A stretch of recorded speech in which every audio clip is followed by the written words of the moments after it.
আসসালামু আলাইকুম আরহামতুল্লাহি আবরাকাতু। প্রিয় দর্শক শ্রোতা, যারা আমার এই ভিডিওটা দেখছেন, সকলের কাছে অনুরোধ থাকবে আপনারা ভিডিওটাকে একটু বেশি বেশি করে শেয়ার করে দিবেন, যেন সকলে ভিডিওটা দেখে নিজেরা উপকৃত হতে পারে এবং মানুষের উপকার হয়। দেখেন, আমরা যে যতই অপরাধ করি এর একটা সীমা আছে। আল্লাহ রাব্বুল ইজ্জত সব দেখতেছেন। আমরা একটা সময় বলতাম যে আমেরিকা এত বড় একটা দেশ, সে আমেরিকাকে কেউ কিছু করতে পারে না, অথচ আল্লাহ রাব্বুল ইজ্জত এই বরফের দেশ, ঠান্ডার দেশ, তারপরেও এমন আগুন জ্বালায় দিছেন যা সারা পৃথিবীর মানুষ দেখতেছে যে আল্লাহর পাকড়াও খুব কঠিন, আল্লাহর ধরা খুব কঠিন। তো আমরা কোন সাহসে এখন অন্যায় করি?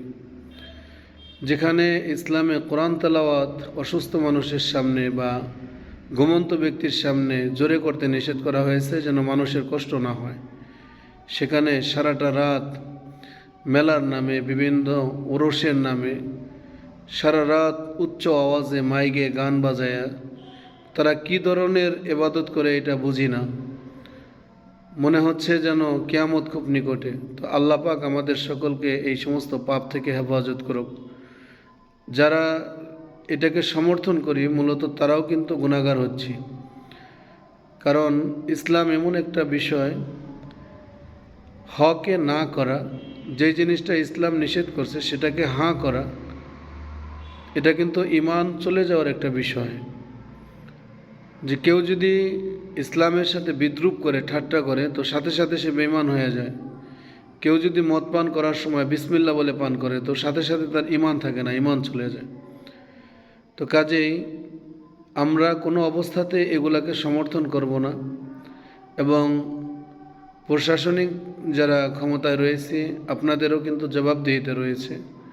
আল্লাহর কাছে আপনাদেরকেও জবাব দিতে হবে যে এই অপরাধকে আপনারা কতটুকু বন্ধ করার জন্য চেষ্টা করেছেন। আগে একটা সময় ছিল যে এগুলোর উপরে মানুষের যথেষ্ট সমর্থন ছিল, কিন্তু এখন ইসলাম সকলেই পছন্দ করে, আর এমন কোনো আইন বা এমন কোনো বিষয় নাই যেটা দ্বারা মানুষের ক্ষতিকে সমর্থন করে। আশেপাশে অনেক হার্টের রোগী রয়েছে, অনেক অসুস্থ ব্যক্তি রয়েছে, এদের দিকে তাকায়া হলেও আমি সকলের কাছে বিনত অনুরোধ করব যে এই উচ্চ আওয়াজে গান বাজনা এগুলাকে যেন বন্ধ করা হয়, এবং এগুলাকে যেন সামাজিকভাবে যেন এগুলাকে নিষেধ করা হয়। কেউ প্রশ্ন করতে পারে যে আমরা মাহফিল করি, এখানেও তো উচ্চ আওয়াজ হয়।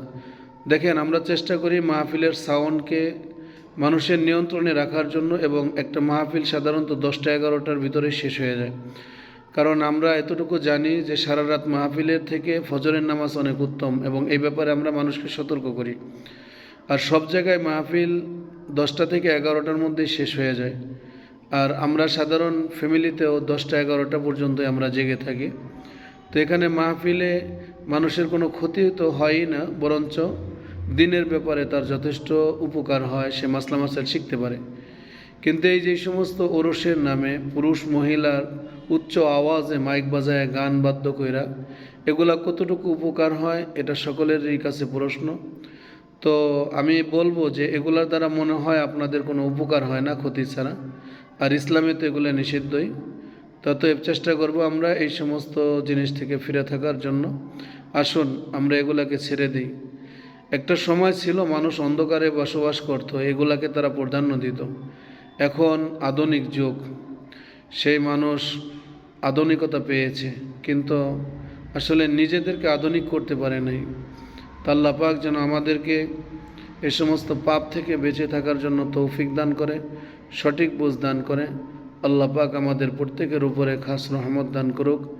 আশেপাশে যারা অসুস্থ মানুষ রয়েছে তাদের যেন আমরা কষ্টকে লাঘব করতে পারি, তাদের কষ্ট থেকে যেন বাঁচাইতে পারি, আমরা একটু সেদিকে দৃষ্টি দেই। আল্লাহ পাক আমাদেরকে সঠিক বুঝ দান করুক। আমিন।